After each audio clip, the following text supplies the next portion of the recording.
Thanks for logging on to My Fox Hurricane. I'm meteorologist Valerie Mills. Things continue to stay quiet across the Atlantic basin, where June is typically one of our quietest months of the entire season. We see about 6% of our named storms during June. That jumps up to 8% in July. You see August and September. That's when things really heat up there, where we track the highest amount of our activity there during the peak of the season. And a big part of what keeps things so quiet during the month of June is the Saharan dust. You see all of that dust continuing to drift across the Atlantic, moving into parts of the Caribbean as well. No tropical formation is anticipated over the next 7 days.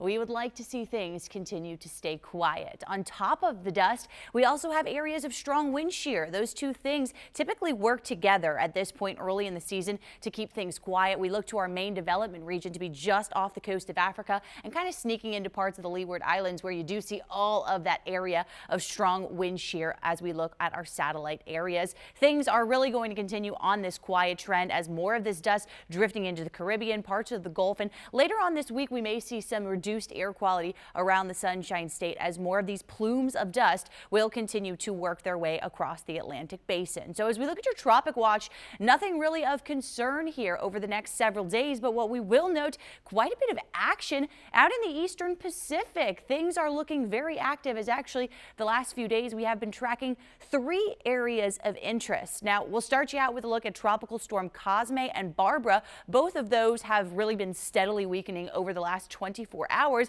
but right on the heels of that, tracking another area for development just off the southern coast of Mexico there.